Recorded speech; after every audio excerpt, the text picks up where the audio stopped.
பேரரசுகளின் விளையாட்டு திடலில் விளையாட வேண்டிய மக்கள் நாங்கள். ஒரு அரசை போல சிந்திக்க வேண்டும், ஒரு அரசை போல முடிவெடுக்க வேண்டும், ஒரு அரசை போல நடந்து கொள்ள வேண்டும். அவ்வாறு நடந்து கொண்டால் மட்டும்தான் இனப்பிரச்சனைக்கு ஒரு தீர்வை காணலாம். கடந்த 16 ஆண்டுகளிலும் நாங்கள் கற்றுக்கொண்டது அது.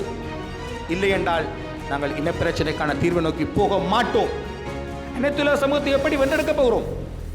ஒரு மூன்றாவது தரப்பாக எங்களுக்கு சாதகமான ஒரு அரசை எப்படி இறக்கப் போகிறோம்? யாரை இறக்கப் போகிறோம்? எப்படி இறக்குவோம்? ஏற்கனவே இருக்கிற 13ஆம் திருத்தச் சட்டத்தையும் ஒட்டியாட்சியையும் பாதுகாப்பதற்கு ஒரு சிலர் தீவிரமாக முயன்று கொண்டிருக்கின்றார்கள். அண்மையிலே நாங்கள் தமிழகம் சென்று இந்த முயற்சியில் ஈடுபட்டிருந்த பொழுது தமிழக தலைவர்களுக்கு சொல்லி இருக்கிறார்கள், இவர்கள் தமிழீழத்திற்கு எதிராக வருகிறார்கள், இவர்களை சந்திக்காதீர்கள் என்று சொல்லி இருக்கிறார்கள். அவர்கள் அதன் ஊடாக எதை செய்ய முற்படுகிறார்கள் என்று சொன்னால், அவர்கள் தமிழீழத்துக்காக குரல் கொடுக்கவில்லை, மாறாக ஒட்டியாட்சியை ஏக்கிய ராஜ்யவுக்கு எதிராக நாங்கள் செய்கிற வேலை திட்டத்தை தடுக்க முற்படுகிறார்கள். சிங்களவரிடம் மாத்திரம் சுதந்திரத்தை கொடுத்துவிட்டு அடிமைகளாக தமிழர்களை ஒப்படைத்து சென்ற ஒரு வரலாற்று தொடர்ச்சியிலே தான் நாங்கள் நின்று கொண்டிருக்கிறோம். கொண்டாடி கொண்டிருக்கிறார்கள் சுதந்திரத்தை. நாங்கள் முதல் தடவையாக இலங்கை தீவை விட்டு வெள்ளையர்கள் போன பிறகு முதல் தடவையாக அதே தினத்தில், அவர்கள் கொண்டாடுகிற அதே சுதந்திர தினத்தில் நாங்கள் இன்றைக்கு எங்களுடைய சுதந்திரத்தை பற்றி பேசுவதற்காக இன்றைக்கு ஒரு பொதுக்கூட்டத்தை நடத்தி இருக்கிறோம் என்றால் இது வரலாற்றிலே ஒரு திருப்பு முனை என்று நான் கூற விரும்புகிறேன். இது ஒரு பாசிட்டிவ் டெவலப்மெண்ட். ஆக்கப்பூர்வமாக உன்னுடைய சுதந்திரத்தை உனக்கு உண்டு என்றால் என்னுடைய சுதந்திரத்தை நான் நிலைநாட்டு.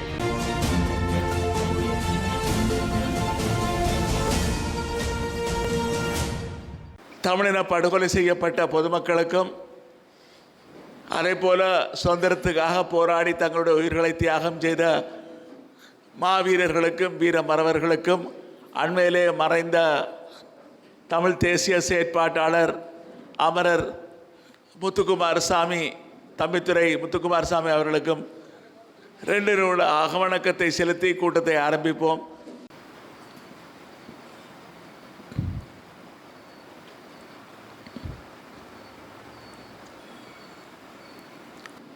இன்று இலங்கை தீவிலே நாங்கள் தொடர்ந்தும் இன்னமும் அடிமைகளாகத்தான் வாழ்ந்து கொண்டிருக்கின்றோம்.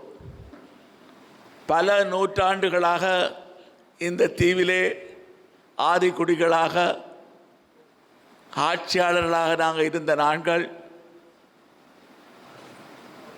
பல ஐரோப்பிய ஆக்கிரமிப்பாளர்களால், போர்த்துகீசர், ஒல்லாந்தர், அதே போல பிரிட்டிஷார் போன்ற இந்த ஆக்கிரமிப்பாளர்களால் 400 ஆண்டுகளுக்கு முன்னர் நாங்கள் எங்களுடைய சுதந்திரத்தை இழந்தோம். 1619ஆம் ஆண்டிலே யாழ்ப்பாணத்தினுடைய கடைசி மன்னன், சங்கிலிய மன்னன் போர்த்துகீசரால் தோற்கடிக்கப்பட்டு கைது செய்யப்பட்டு இந்தியாவிலே கோவாவுக்கு கடத்தி செல்லப்பட்டு அங்கு அவர் மரண தண்டனை விதிக்கப்பட்டு இறந்ததை தொடர்ந்து யாழ்ப்பாண சாம்ராஜ்யத்தினுடைய சரித்திரம் முடிவுக்கு வந்தது. தொடர்ந்து அந்த போர்த்துகீசர், ஒல்லாந்தர், ஆங்கிலேயர்கள் ஆண்டவர்கள் அந்த சுதந்திரத்தை இலங்கை தீவுக்கு வழங்கி செல்வதாக கூறியவர்கள் கடைசியிலே சிங்களவரிடம் மாத்திரம் சுதந்திரத்தை கொடுத்துவிட்டு அடிமைகளாக தமிழர்களை ஒப்படைத்து சென்ற ஒரு வரலாற்று தொடர்ச்சியிலே தான் நாங்கள் நின்று கொண்டிருக்கிறோம். பேரரசுகளின் விளையாட்டு திடலில் விளையாட வேண்டிய மக்கள் நாங்கள். ஒரு அரசை போல சிந்திக்க வேண்டும், ஒரு அரசை போல முடிவெடுக்க வேண்டும், ஒரு அரசை போல நடந்து கொள்ள வேண்டும். அவ்வாறு நடந்து கொண்டால் மட்டும்தான் இனப்பிரச்சனைக்கு ஒரு தீர்வை காணலாம். கடந்த 16 ஆண்டுகளிலும் நாங்கள் கற்றுக்கொண்டது அது. இல்லை என்றால் நாங்கள் இனப்பிரச்சனைக்கான தீர்வை நோக்கி போக மாட்டோம். அனைத்துலக சமூகத்தை எப்படி வென்றெடுக்க போகிறோம்? ஒரு மூன்றாவது தரப்பாக எங்களுக்கு சாதகமான ஒரு அரசை எப்படி இறக்கப் போகிறோம்? யாரை இறக்கப் போகிறோம்? எப்படி இறக்குவோம்? அடுத்த தலைமுறை, இந்த தலைமுறை போராடும் அடுத்த தலைமுறை, அதற்கு அடுத்த தலைமுறை வாழையடி வாழையாக இந்த கொதிநிலையில் இந்த பிரச்சனை வச்சிருந்தால் பிறகு அடுத்த எங்களுக்கு பாதமாக இன்று நாங்கள் ஒரு பிரச்சனையில் 100க்கு 100 வீதம் 100க்கு 80 வீதம் உரிமை கேட்கிறோம் என்று வைத்தால் இன்று 100க்கு 20 வீதம் கிடைக்கும் என்றால் ஏதோ கிடைக்கிறது என்று ஏற்றுக்கொள்வது புத்திசாலித்தனம் அல்ல.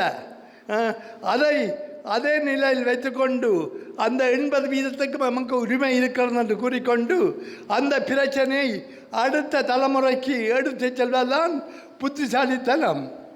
எங்களுக்கான ஒரு சிறந்த ஒரு தலைமைத்துவம் வரும் நிச்சயமாக. அதற்கு இடையில் எங்களினுடைய இந்த தேசிய இன பிரச்சனை ஒன்று இந்த இடத்தில் இல்லை. நீங்கள் எல்லா மக்களும் சமம் என்கின்ற இந்த போலி வாக்குறுதிகளின் முன்னால் எங்களுடைய மக்கள் மயங்கி இல்லாமல் இந்த விடுதலை போராட்டத்தினுடைய சுவடே தெரியாமல் ஆக்குகின்ற நிலைக்கு தள்ளப்படுவதற்கு பதிலாக கொதிநிலையில் இந்த பிரச்சனையை நாங்கள் வைத்திருக்க வேண்டும். ஏற்கனவே இருக்கிற 13ஆம் திருத்தச் சட்டத்தையும் ஒட்டியாட்சியையும் பாதுகாப்பதற்கு ஒரு சிலர் தீவிரமாக முயன்று கொண்டிருக்கின்றார்கள். அண்மையிலே நாங்கள் தமிழகம் சென்று இந்த முயற்சியில் ஈடுபட்டிருந்த பொழுது தமிழக தலைவர்களுக்கு சொல்லியிருக்கிறார்கள், இவர்கள் தமிழீழத்திற்கு எதிராக வருகிறார்கள், இவர்களை சந்திக்காதீர்கள் என்று சொல்லியிருக்கிறார்கள்.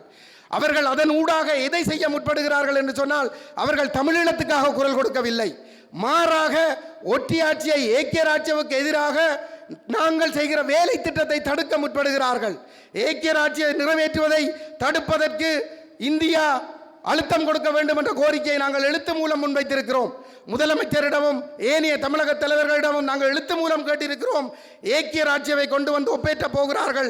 75 வருடம் எங்களுடைய அழிவுக்கு ஏக்கிய ராஜ்ய காரணமாக இருந்திருக்கிறது. இப்பொழுது வருவதும் ஒரு ஒட்டியாட்சி தான்.